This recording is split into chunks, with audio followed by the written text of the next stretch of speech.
the sideline this game with us wearing black jerseys? Oh, Coach Drink.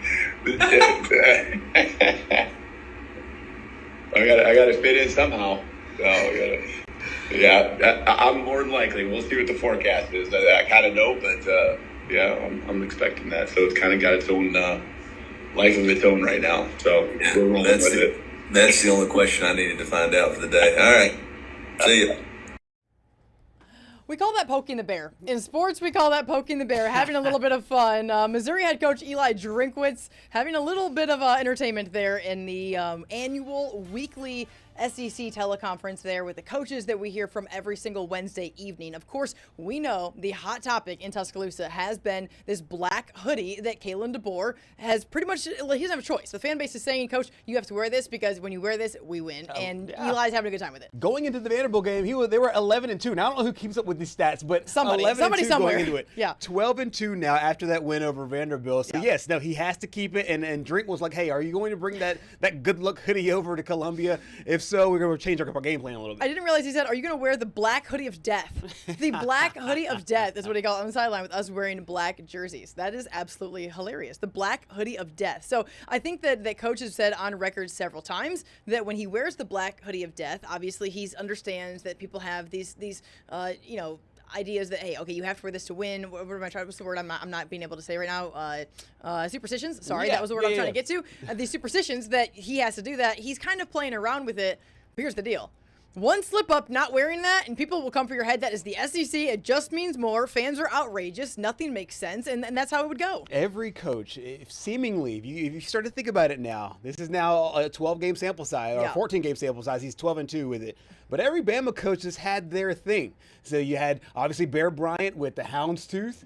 Then you had Nick Saban with the straw hat. I know he didn't wear it during games, but he was just always synonymous with him. And now the black hoodie here for Kalen DeBoer. Yes. It might be a superstitious thing where the Bama fans are saying, because Bama fans do this. They change shirts during games. They have game day shirts, game day jerseys. Yep. And they're like, hey, if I see our coach beating Georgia in the black hoodie, I want him to wear this thing all the time. Whoever did these stats, these are the stats. Let me get them officially here. This is from On3. Okay.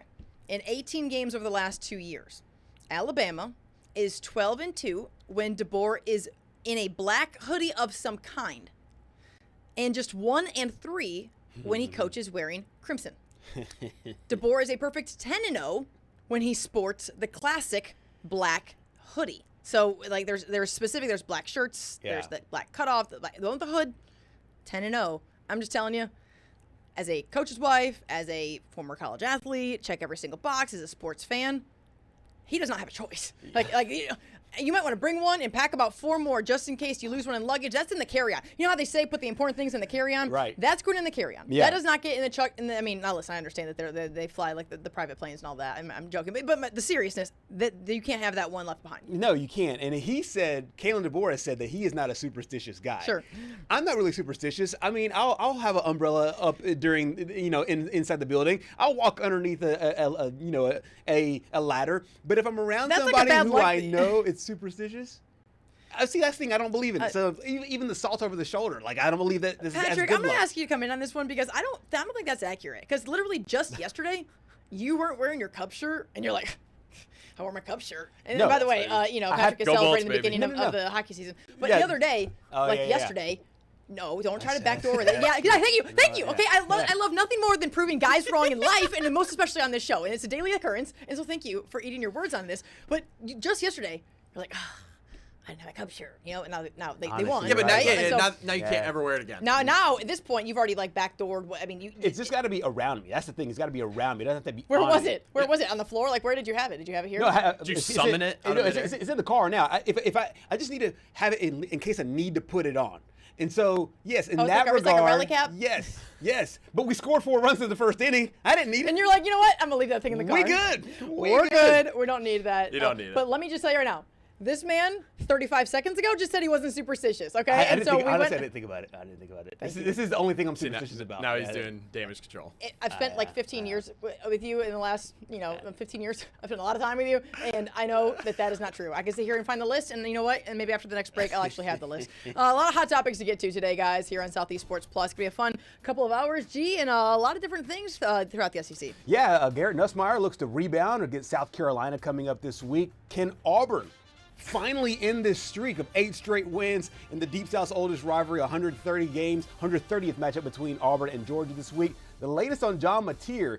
The Vegas line, some other people are saying that he could be under center in Saturday's matchup against the Texas Longhorns, and a former SEC standout takes the mic ahead of Thursday Night Football, but lots of former SEC players playing today. Here is a big game in a division in the NFC East between the Eagles and the Giants. Cannot wait. We will hear from Jalen Hurts and kind of break down Thursday Night Football here in just a little while. We also have several big SEC talents right here next to our nation that are going to join the show here over the next couple of hours. That includes our guy Brian Holland there in Baton Rouge holding it down with the Bayou Bengals. We'll hear from Mr. Holland in just a bit. Our guy Jack Patterson joining us from Columbus, WRBL, to talk all things Auburn, Georgia, the big rivalry game. Looking forward to that one, a night one there at Jordan-Hare Stadium. Cam Newton is making his return there to the Plains, so a lot to look forward to there. And Holden Cruzmark, as always, holding it down for us from OKC. We will check in with him, get the latest on John Mateer and much more from the Oklahoma Sooners here in just a bit. But going back to this game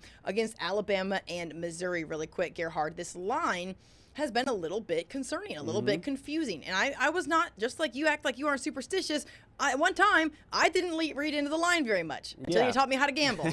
Now, I've not yet made a bet because I don't still trust it. However, I'll tell you this, it's made me start to wonder how much Vegas knows, and they don't miss often. They don't miss often, and here's the thing. You could just gauge it. You literally just use the line to gauge where they think these two teams are. Now, I think that this is some love for Missouri, but also maybe a possible look-ahead spot for Alabama with the Tennessee game coming up next. And maybe that's the reason why the line is as small as what it is. It's 3.5 right now. I think by the time we get to game day, there'll be so much Alabama money, it might push it to maybe 4.5, 5. I still think that's low for what the tradition of this game, in whatever capacity that it even, I mean, there was time that would have been like a cross rival or across a game back when we had the divisions. But this game is not one that really stands out as something where I'm going, okay, this is going to be some tough battle. I think that the possibility of it being a trap game, the question marks of what is Missouri, because they haven't played anybody yet, really. And will we see something different? And you've argued several times now that they have a guy in the backfield who might be the best in the league. He's not only the best in the league, in my opinion, he's the best in the country. And the yards will tell you that. He's got 9 touchdowns. Ahmad Hardy, who played in the Sun Belt a year ago. He played at La Monroe for our buddy Brian Vincent. That's what the Sun Belt is now. It's the feeder program for the SEC. They just go snatch all the, look, no fluff. I mean, everybody. And you don't know how good these guys are going to be when they do make that move to the Power 4. But he has been the best of the best. More than 700 yards this year. More than 100 yards in every game so far this season. If you're drawing up a way for Missouri to beat Alabama, is to keep Ty Simpson, Caden Proctor, Ryan Williams, Jeremy Bernard, keep them off the field. You could do so with a good ground game, maybe that's what Coach Drink is saying. Is like, hey, look, we just want to shorten this game up as much as we can, and we have the running back to do it. Obviously, Missouri 5-0 on the season. They have a win over South Carolina. They have that win over Kansas in the rivalry game that they kind of refueled back over there. So quality wins, so to speak, but are they battle-tested in the SEC?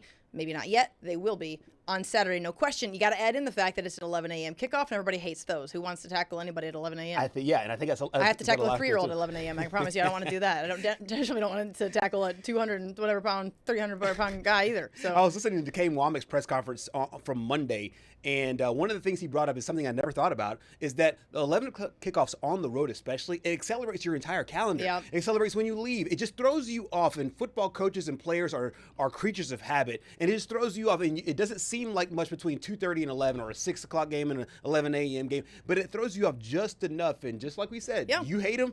We all hate them because why? You're barely still awake at that point. Bro, when I played college basketball, I don't care if it was at Bowling Green or if it was at the Little Sisters of the Poor, whatever. Like when you wake up and you're like, all right, well, I got to go to the gym. It's cold out. You got to stretch the muscles.